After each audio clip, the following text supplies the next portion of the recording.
Բարև ձեզ, սիրելի գորիսեցիներ ջան, ձեր ցավը տանը։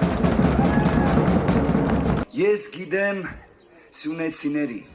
գորիսեցիների, թասիբով, նամուսով, պայքարող ու միշտ ուժեղ տեսակը, այո։ Սամվել Կարապետյանը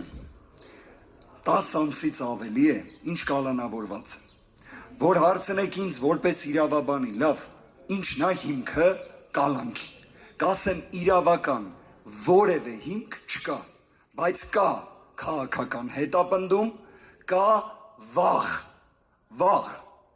այն աստիճան վախ, որ մինչ օրս շարունակվում է, մինչ օրս, վերջին շրջանում շատ եք չէ լսում, որ ասում են Ամերիկայում էսպես է լինում, Եվրոպայում էսպես է լինում ու իբրև Հայաստանը 8 տարի է ժողովրդավարության բաստիոն է։ Մի օրինակ վերեմ։ 2024 թվականին, երբ արդեն ԱՄՆ-ում սկսվել էին նախագահական ընտրությունները, երկու իրար հակադիր ուժեր կային՝ Տրամպը եւ Բայդենը։ Տրամպի նկատմամբ ԱՄՆ դատարանը մեղադրական վերդիկտ է կայացնում, բայց ասում եմ մի վարքյան, նախընտրական շրջանը երկու քաղաքական հակառակորդ ուժերը պետք է հավասար պայմաններ ունենան, հավասար պայմաններ։ Իսկ ինչա կատարվում Հայաստանում։ Մինչ օրս Սամվել Կարապետյանը տնային կալանքի պայմաններում է, բայց ոնց ասել է Սամվել Կարապետյանը, կալանքի պայմաններում էլ հաղթելու Նիկոլ Փաշինյանին։ Ձեր հետ միասին։ Ժողովուրդ ջան, ակնհայտ է, որ առաջնային խնդիրը մեր երկրում դա բարեկեցությունն է, բարեկեցությունը։ Իսկ դրա համար ինչ է պետք։ Աշխատատեղեր։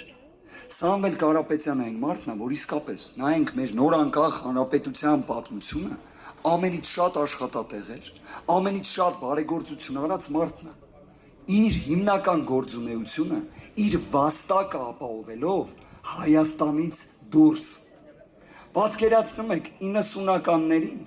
երբ Սամվել Կարապետյանը ընտանիքի հետ միասին արդեն արտերկրում էր գտնվում եւ վաստակում էր իր միջոցները, առաջին որոշումներից մեկը, որ կայացրել է,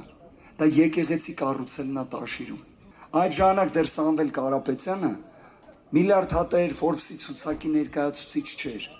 բայց իր միջոցները ներդրել է եկեղեցի կառուցելու մեջ, որտեղ Տաշիրում չի եղել եկեղեցի։